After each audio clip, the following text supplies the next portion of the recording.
Ladies and gentlemen, it is my pleasure on your behalf to introduce today's special guests and the intense conversation they are about to have on the state of the country's beloved sport, hockey.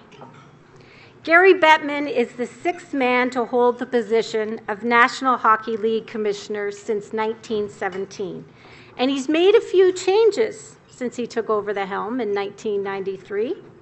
More hockey cities, teams, Dallas, Phoenix, Nashville come to mind. Record revenues and soaring attendance keeps fans asking for more, and the commish has scored in this regard. There are innovative fan engagement initiatives, like the wildly popular Bridgestone NHL Winter Classic. This year's game, featuring the Red Wings and the Maple Leafs, saw record sales of over 150,000. If hockey fans thought that weren't enough games for them to experience virtually, Commissioner Bettman had a play for that too.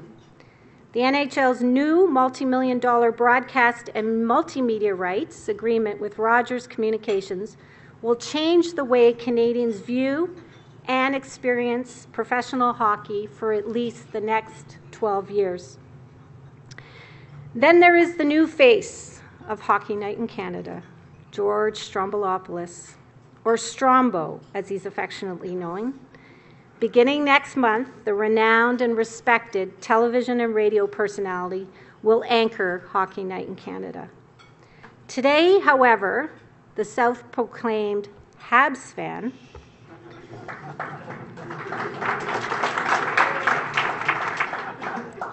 dare I say I'm a Senators fan. But today, George anchors an intimate conversation with NHL Commissioner Gary Bettman. Gentlemen, welcome to the Canadian Club of Toronto. Our podium, Canada's podium of record, is now yours.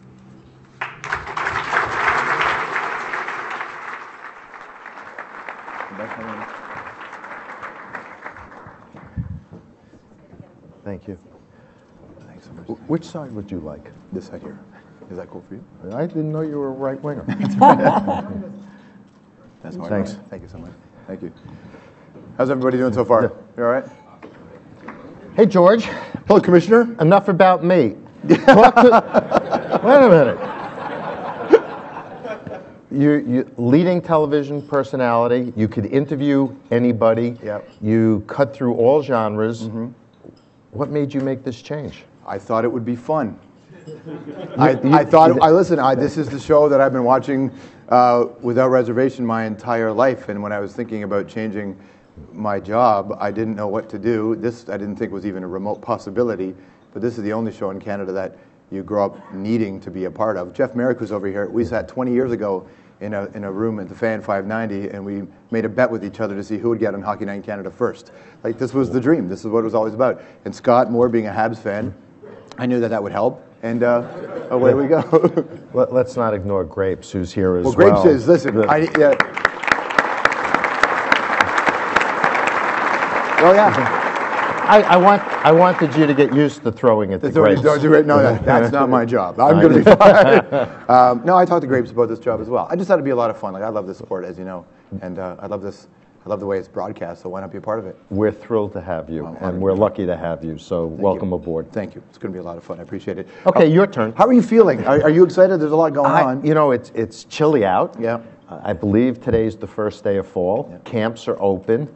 How great a time of year is this? You know, after I present the cup, I literally, depression would be a strong word, but like, it's what do I do with myself at night? Right. No games. It's like, I can't wait for the fall and to get started again. We're coming off our best season in the history. We're almost 100 years old, and we think this year is going to be even better. Has it changed the way you react to the beginning of a season? When you first took over 20 plus years ago, has that changed? Well, it's changed in the sense that we're doing more than ever before. When I started this job, if you knew what the internet was, you were probably an engineering student somewhere and you weren't using it. All of the digital platforms, even the development of specialty cable TV. The fact is there are more and more ways for fans to connect with the game, to access the game, and so we're doing more and more things. And that's just on the media front, putting on events. We put on more events than ever before. We create more content. The players are so tremendously accessible, so people can get to know them better. There's just more and more and more because we're bigger and bigger and bigger, but that's a testament first to the game, and more importantly, I suppose, to having the best fans in all of sports. You know, there's a lot of people here who lead businesses. If you're not schooled like an engineering student, how do you make sure you stay ahead of it or just ahead of all the advancements? Well, it's a great question. The first instance, for better or for worse, I'm a lawyer by training, so I have this compulsive nature to learn and be thorough and understand things to the nth degree. And you've got to do that. But if you're in the position of a CEO, and that's really what I am, you have to articulate a vision as to what you want to accomplish with your business or your industry, and you have to demonstrate leadership. In my case, I've got to do it not just on behalf of the game and for our fans, but I also have to do it on behalf of the 30 people I work for who own the clubs. 33 if you count Toronto, I suppose. 33? Or 32. Are you having us expanding in this room? No, I'm just talking about the multiple owners of one franchise. Yeah, that's what I was talking but about. they only get one vote. We will talk about expansion. Do you want to talk okay. about it now or later? Or do you care? Well, I stumbled into it, but we can come back to it. I'm asking this question. It's partly joking, but it's mostly serious. How thankful are you? Which part? Well, that's up to I'll wait till I hear the question. How thankful are you that you are not currently the commissioner of the National Football League? Actually, I'm thankful, but for reasons that are less obvious. Yeah. I love our game. I love everybody associated with our game, the passion of our fans. I believe we have the best players in all of sport, both in terms of the skill that they demonstrate night in and night out, their commitment, their passion, their hard work, their teamwork, and they're great off the ice as well. So I'm proud. It's an honor for me to be associated with the game. So I'm happy to do what I do in hockey without regard to anything that's going on anywhere else. There's no place else I'd rather be. And I know that you would never comment on another sport because they wouldn't on your sport. No, never. But you're one of a few people who can kind of understand what the true role of a commissioner is and dealing with some heavy stuff. Well, I can relate to being the subject of media scrutiny, if that's what you're asking. No, the media is only only scrutinize what you give us. You know what? The fact of the matter is when and it's no different than a CEO of any major business, except ours is a little bit different. One is we're under constant scrutiny every night. That's not by way of complaint. That's a function of the fact that we're playing 1,230 games in the regular season and another 90, give or take, in the playoffs. So we're out there every night and people are interested in what we're doing because that's our product, if you will. When you're in this position, you don't have the luxury of an off night. If something happens, you have to deal with it, and you've got to do the best you can to get it right. It's not an excuse, and nobody's going to care if you were out to dinner and had too much to drink, if you didn't get a good night's sleep because you were up with the kids the night before, if you're distracted because you just had an argument with a family member. You've got to, whenever that phone rings, and sometimes it does at 2 in the morning, you've got to respond and you've got to have your A game. Mm-hmm. Otherwise, you're liable to make a mistake. And when you make a mistake in this position, it gets magnified. And it doesn't matter if you're right 99 out of 100 times, which is a pretty good batting record. It's that one that you'll, have to live with and deal with. But it seems like the NHL, just you deal with things before they become a problem in a weird way. Now, you have enough issues, every sport does, with ownership or whatever, and markets. But do you have an active plan to ensure that the players conduct themselves in a way the owners do, a league does? Well, I don't think anybody who's in the league, either as an owner, an executive, or a player, has any illusions as to what's expected of them. our code of conduct is we expect you to do the right things. And if we don't, we hold you accountable. But more important than that is I believe you need to be proactive. So, for example, on issues of substance abuse, we have been counseling and educating players for over 20 years. On issues of domestic violence, our security department and our behavioral health counselors, as well as the rookie orientation program, have been doing that with the players for more than a decade. On the issue of concussions, to pick another topic, we were the first sports league to begin studying and putting together a working group with the players and the medical community in 1997.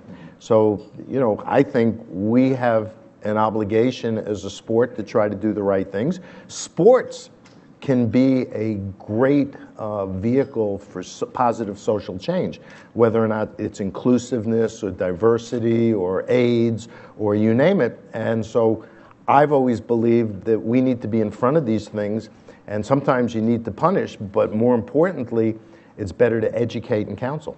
How do you make sure that you put the sport in a position to grow? Diversity is a really good part of it, because, you know, in some parts of the States, hockey participation is up, in other parts it's down. How do you mitigate, in Canada as well, how do you figure that out? Well, we want to make sure that we lower the barriers of entry as much as we can. Hockey has perhaps higher barriers of entry as a practical matter, number of rinks, and as an economic matter because it's expensive.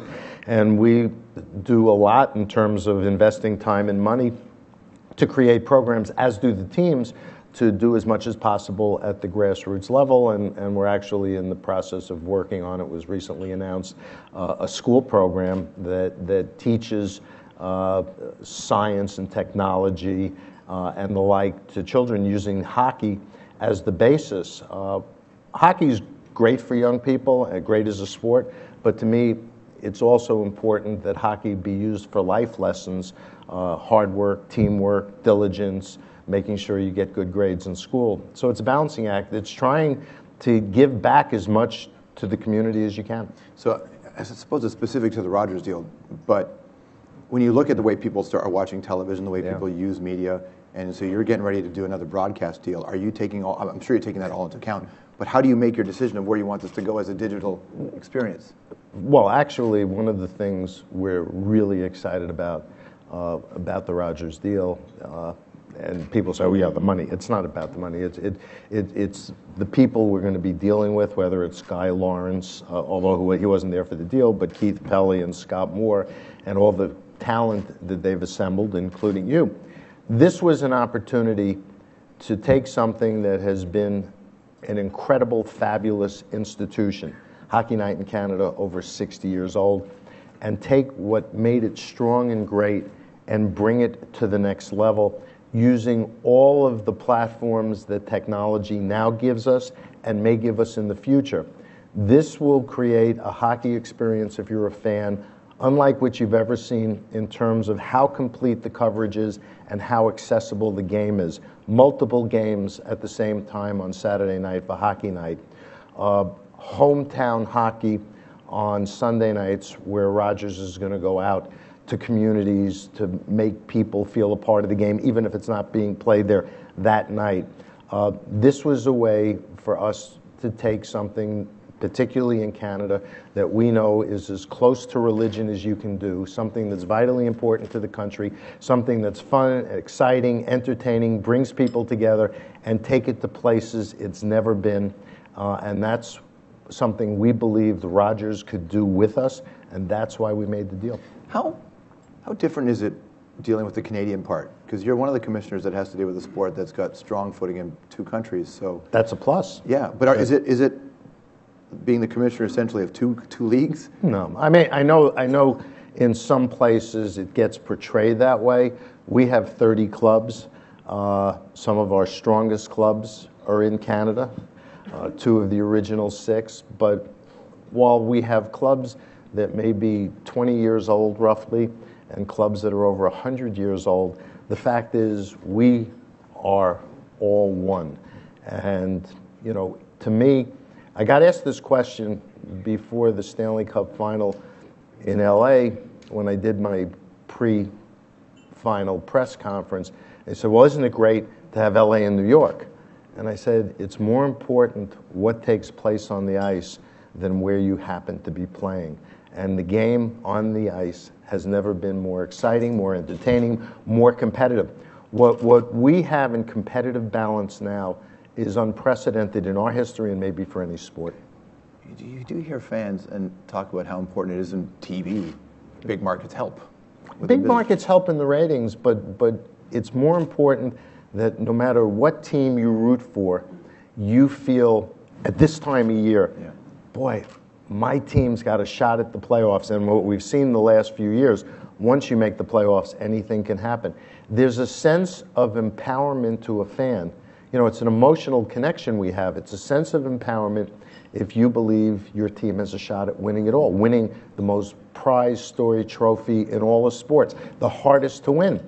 And that's what we think the game has now. You're seeing comebacks, you know, and if you go back to what was called the dead puck era, the last Stanley Cup final before we went out for a year, Tampa played Calgary, and whatever team scored the first goal in that 7-game series, game was over, won the game. You're not seeing that now. We had, in these last playoffs, 7 series, I think, went 7 games, 6 series went 6 games, something close to that. We saw multiple comebacks, multi-goal comebacks. We've seen unpredictable things happen. That, to me, is what's a sport's supposed to give its fans. Okay, so franchises that are 20 years old, franchises that are 100 years old. How excited are you about a franchise being 1 day old? I'm trying to get you an expansion question. That's a really obtuse way to but not so obtuse that you didn't know what I was talking about. I know exactly what you were talking about. The fact is, this is the most stable our franchises have ever been, the healthiest we've been as a league, but we're not looking to expand right now. No teams are relocating. You know, I happened to take my 2 days on vacation this summer and see this article that came out of the West Coast saying we were in expansion mode and we were going to sell 4 teams.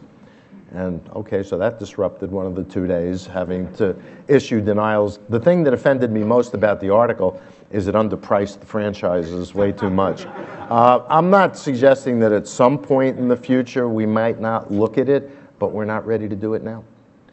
And I don't want to build up anybody's expectations, because that's not fair to people in a community that want to have a franchise. And the good news is there are lots of communities that would like to have a franchise. Do you think the league as a business needs more franchises to grow? And no, I think our growth has been pretty phenomenal with what we have. Our footprint is at a place that is stronger and better than it's ever been. You know, obviously what most people say to me is, well, you have 16 teams in the East and 14 in the West. What's wrong with you? Can't you count? And I say, yes, I can count, but I also can tell time, and we finally have all 16 teams in the Eastern time zone in the right place. But you don't expand just to fulfill somebody's notion of symmetry. Mm-hmm. It's a very important business decision to make, and you do it for the right reasons at the right time. Is it the right time? Are you strong enough in all your other places? Are you ready to take on more players and more franchises in places where you haven't been? And that's something we're feeling good about where we are. We're feeling good about the future, but I'm not sure at this point that's something we need right now. So many people have opinions on what you do. How many people do you think know what a commissioner does? I don't know. I think there are a lot of people who think they know what a commissioner does. Like, what does a commissioner do? Oh,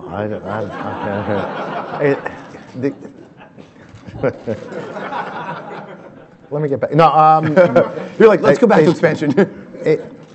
You're like a CEO. First and foremost, I've always viewed it that the biggest responsibility I have and that we as a league have is for the game. The game has to be healthy. The game has to be entertaining. The game has to be compelling. People are going to want to connect to it. If the game isn't healthy, then nothing else matters. Now, once you've got and that's something we evaluate and reevaluate and self-evaluate on a constant basis. It's why we have situation room in Toronto, we have another room for player safety in New York, and we're constantly watching the games, critiquing the officials, and making sure we understand the trends of the game. So the game has to be good, and obviously it has to have its integrity. People have to believe, as they should, that games are being won and lost on the merits. Beyond that, we're like a major media company. Compare us to Disney. We have theme parks, they happen to be our arenas. We have media platforms, whether or not it's the NHL network, whether or not it's our media partners like Rogers or NBC in the States. We do licensing, we do sponsorship, we put on events, and so we are a major entertainment company, but that isn't as important as what takes place on the ice. And it's my responsibility to run this venture on behalf of the people I report to, on behalf of the clubs, on behalf of our fans, and to coordinate the approach that we take moving the game forward and interacting with all the various constituencies that we have. When do you feel like you hit your stride as a commissioner? Because you came in new, you hadn't done this before. The league hadn't even had an official commissioner, right, until you showed up? The others were presidents, right? I was the first commissioner. That was part of a modernization project. I don't know when I hit my stride. I don't know if I've hit my stride. I mean, I leave that to others to judge, and that's something that the 30 governors who I work for, I suppose, judge on a daily basis. I like what I do.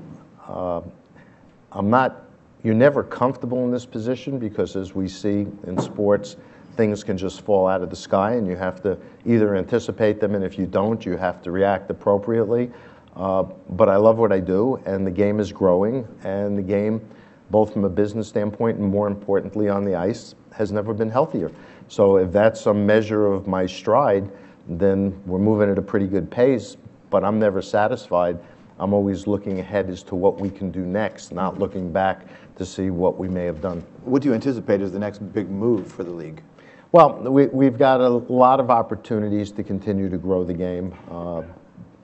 International is something that seems to be getting a lot of attention. I know there's great speculation and anticipation about bringing back a World Cup. What are we going to do about the World Championships and the Olympics? And those are things that we do jointly with the Players Association, and those issues are things that we're currently discussing.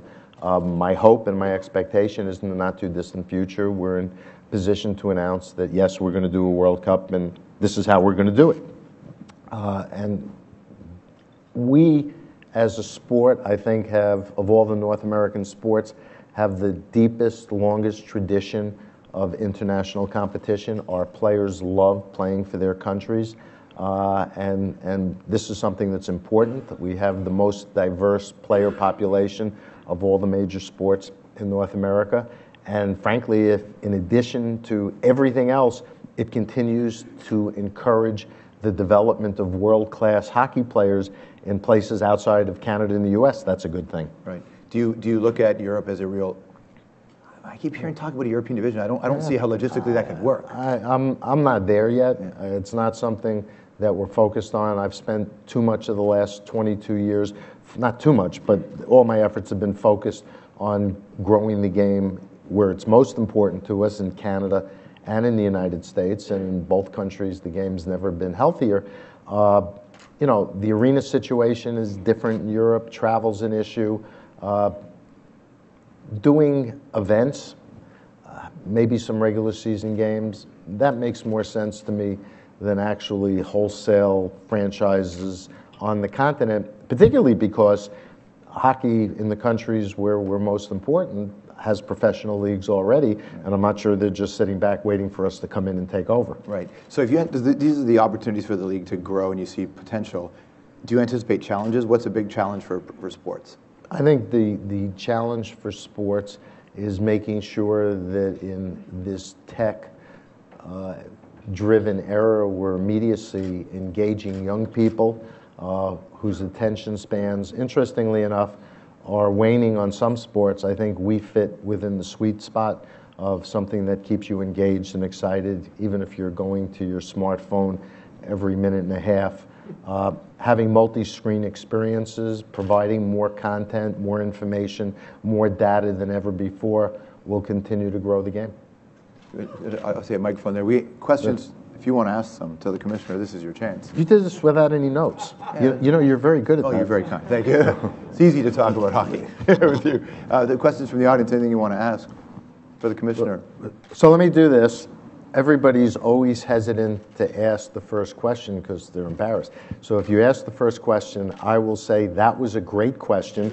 You'll feel relieved, and then other people will ask questions.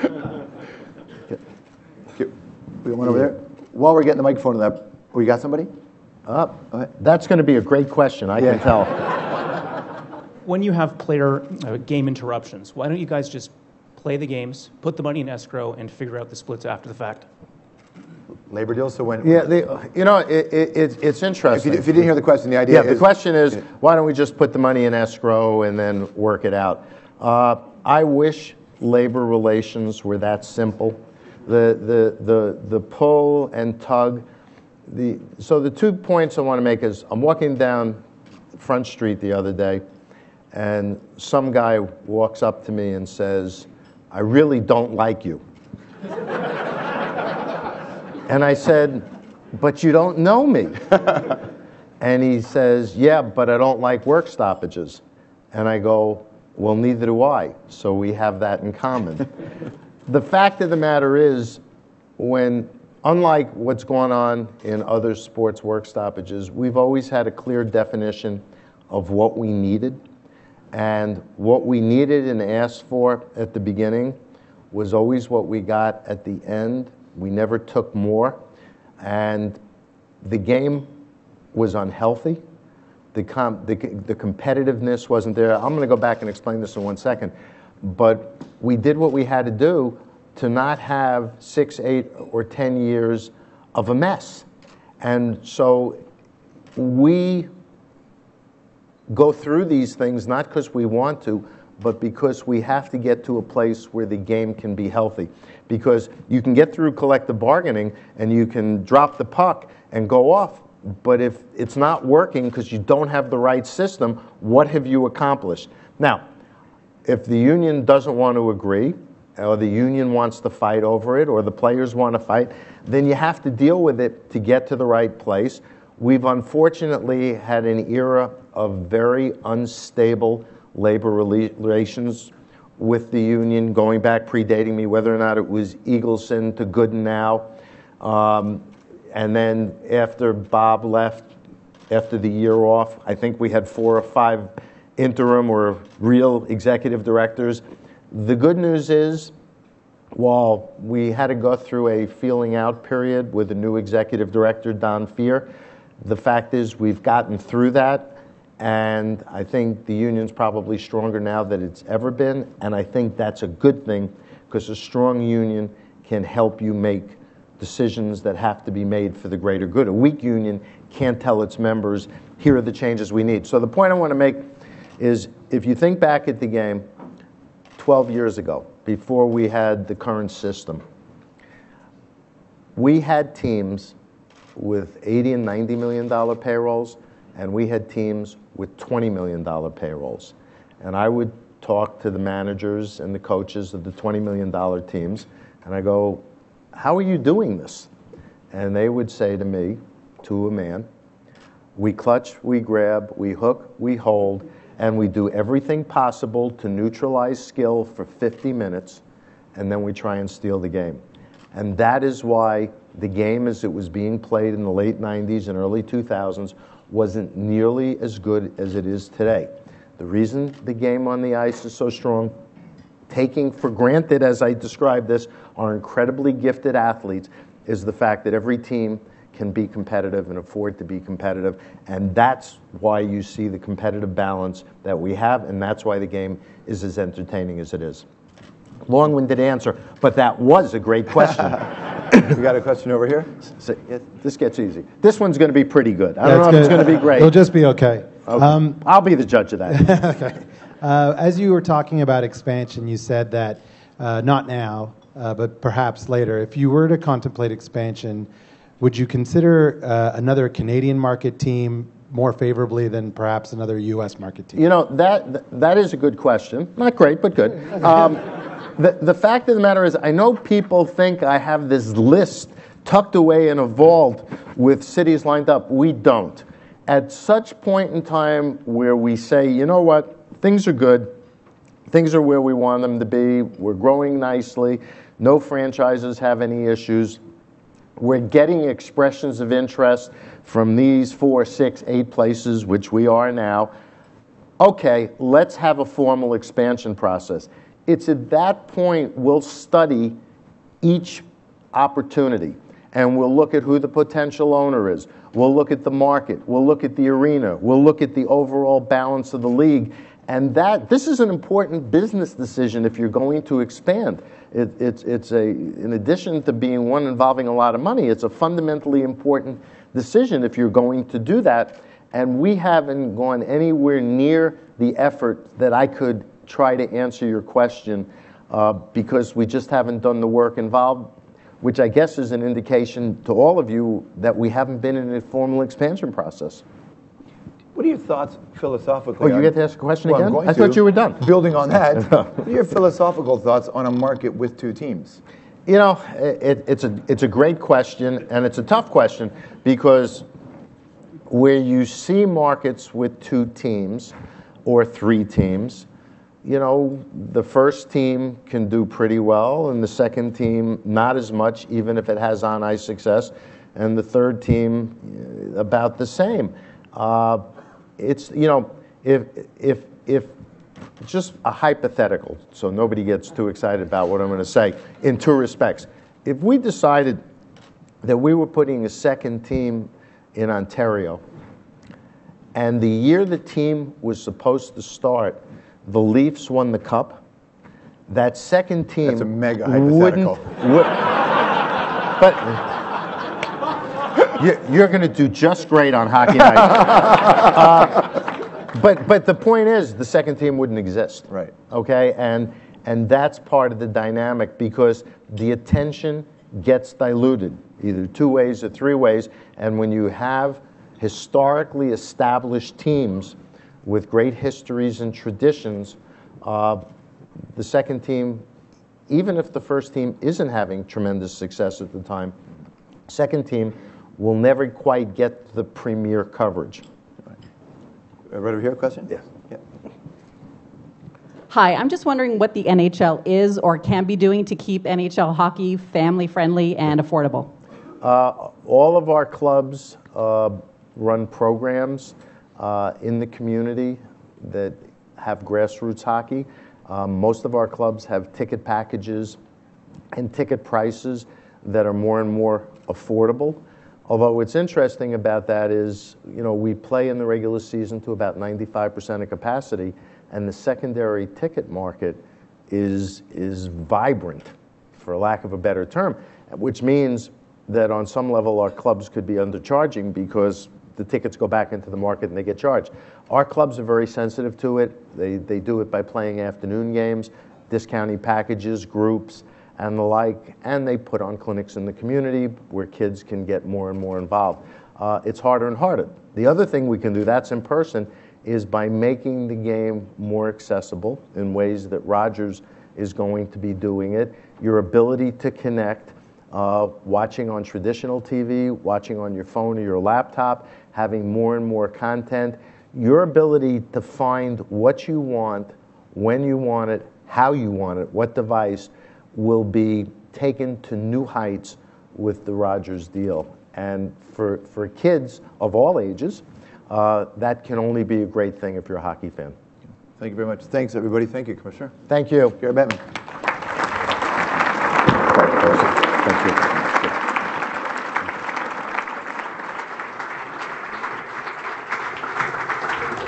I say thank you. Yeah. Good afternoon, everyone. It's truly a great day for the Canadian Club to host such important hockey personalities to talk about hockey. And I can't think of a better event that we've hosted previously.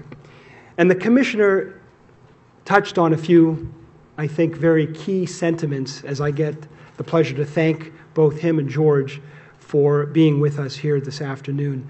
He touched on sentiments such as emotion, life lessons, and religion, and what this game means to us.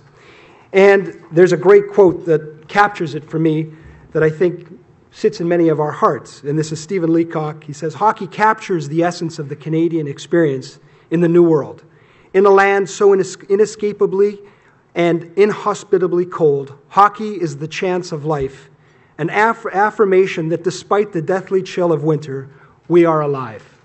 And it's true that this game will continue to live in the hands of the Commissioner, Mr. Gary Bettman, and in the hands of George Stroumboulopoulos, who today, as the Commissioner said, Canada loves and will love even more. Even though he is a Habs fan, we know he will come to love the rest of the league.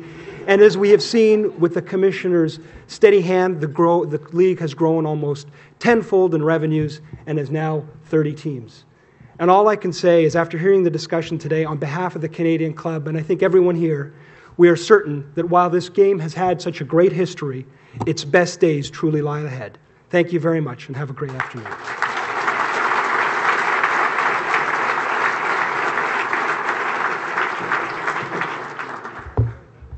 Danny, did you mention you were an Oilers fan?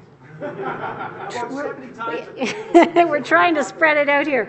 I'd like to echo Danny's message and thank Commissioner Bettman and George for joining us here today. It truly was an interesting conversation, and look forward to the new season of Hockey Night in Canada and the NHL.